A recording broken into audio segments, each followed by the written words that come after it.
for our Thursday training time.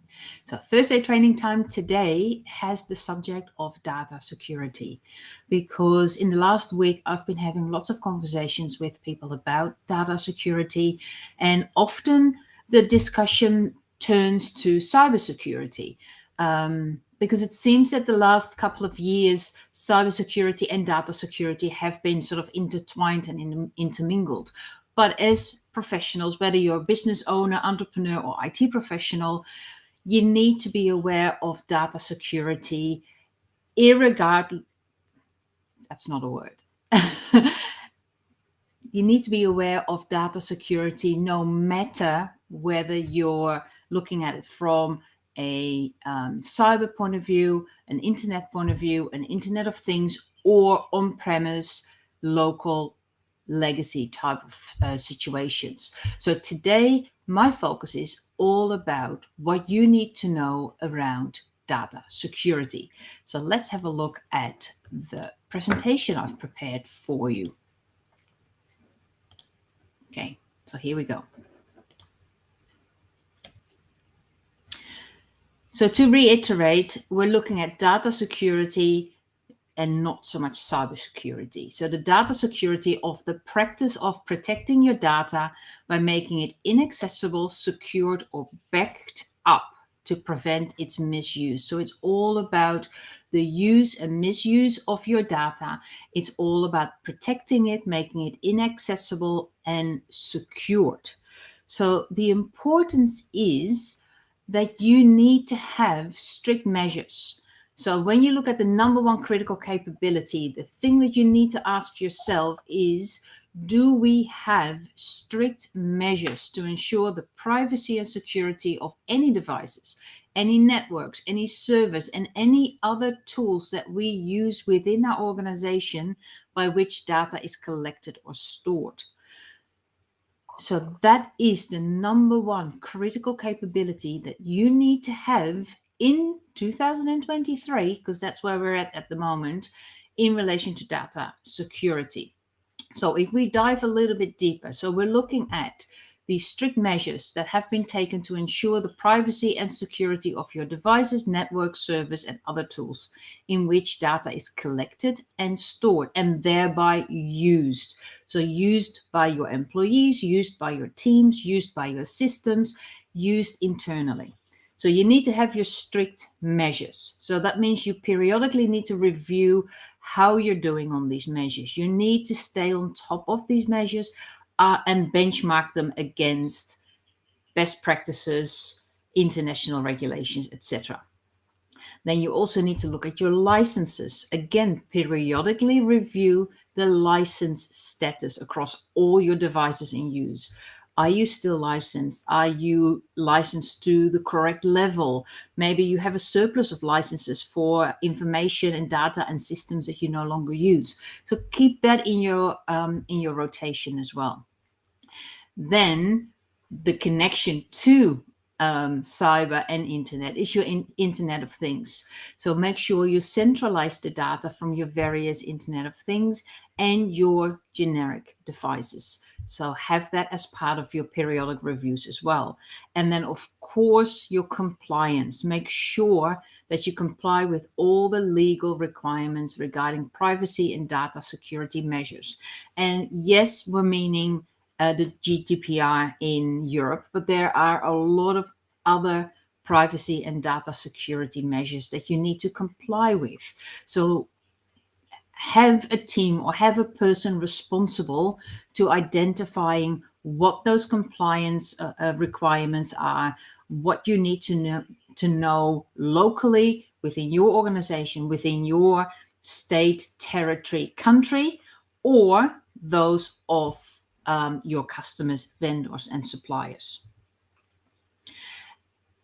And then the other thing that has been popping up more and more lately, and especially this week, is the use of AI tools.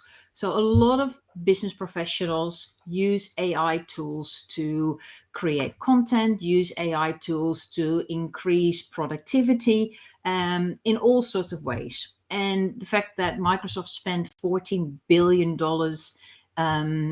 as an investment in OpenAI, which is the engine behind ChatGPT, has become more clear in the last couple of days. Like there's the imminent release of Copilot, which will help increase productivity in organizations. And there's also the very close link between Bing, the browser search engine, and ChatGPT. And that has been upgraded today, I think, or yesterday or today. So ChatGPT, Bing, Microsoft are very closely linked these days. But beware, be careful, because if you don't have your data security organized properly, if you don't have your access levels secured, if you don't have the proper exclusions in place around your SharePoint service, for instance, it could be that a system like ChatGPT or similar AI tools get access to information that you do not want to share. So when you start using AI in your organization, it's become even more important that you have proper data security in place. So let's have a quick look at some of the best practices. So what are those criteria? What are those critical criteria that you need to master within your organization to stay relevant and to stay at the front foot of what's happening within our commercial environment these days? So you must set up policies and procedures to ensure data security and regulatory compliance. We talked about that a couple of slides ago. So it's not just your internal policies and procedures, but also make sure that you are complying with regulatory local, state, or national and international rules. You also need to be aware that when you share content with clients and or vendors, that you need to consider security considerations. So who do you share it with? Who has access? What kind of access? Is it read only? Can you restrict taking screenshots, for instance? Make sure that the data remains secure and private within the group of people you want to share it with.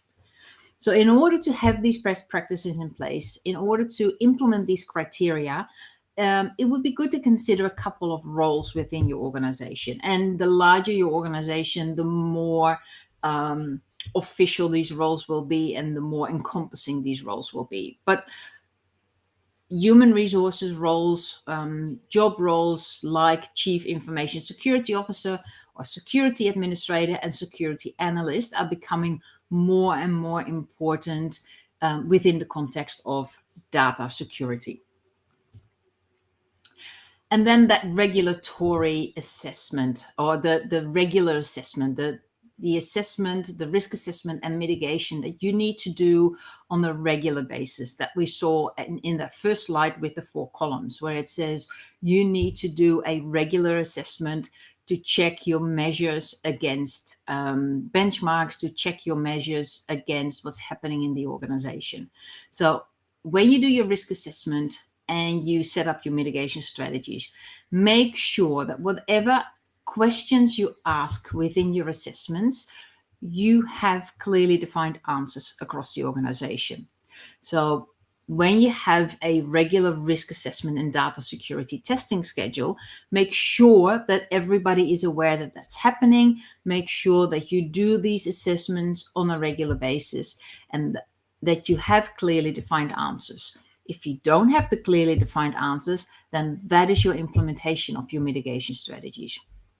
So have a person responsible for this and make it their responsibility, make it one of their KPIs, that test or those tests and assessments are done every 6 months, every 12 months. It doesn't matter what the schedule is that you organize, as long as there is a schedule and you have one person responsible for that. So that KPI is linked to a job role. And that could be, like we said in the previous slide, the Chief Information Security Officer. That could be a security analyst, a security administrator, but have a job role responsible for this schedule. And then continuously monitor and assess the risks so that you can update your security measures. So data security, in order to do this properly within your organization, again, not talking cybersecurity, talking data security within your organization, you need to include availability management, access management, but also quality management and data security related policies and procedures. So make sure that all those data security related policies and procedures are spread throughout the entire organization. And it starts with hiring people, the induction of people, all the way through to vendor and supplier management.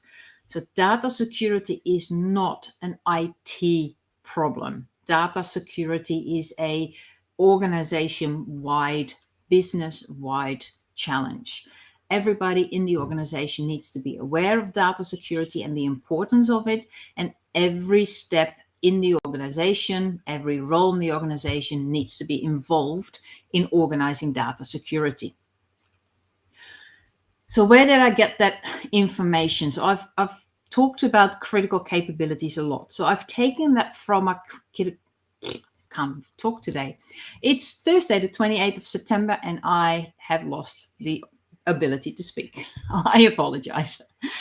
A critical capability database. That's where I got all the information from.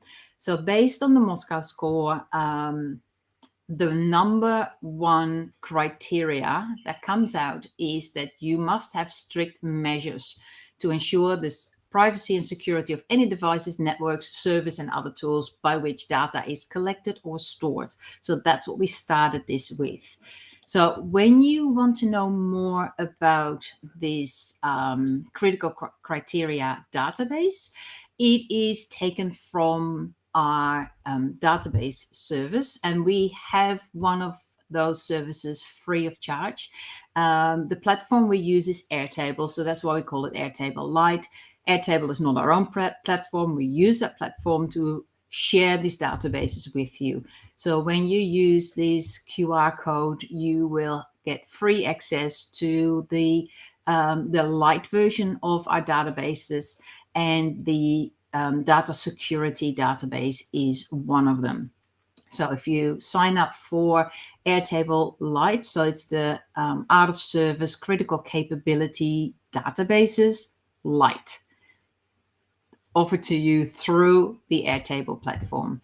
So that will give you access to all the critical capabilities, at least the top 100, and some recommendations and ideas on how to implement them in your organization. So that's it for me for today. Thank you for tuning in. And this was our Thursday training time, our lunchtime session on data security. And I hope you have gotten some out of that you've learned something, or at least it sparked your interest. As I said before, make sure you check out the databases through the Airtable Lite subscription, which is free of charge.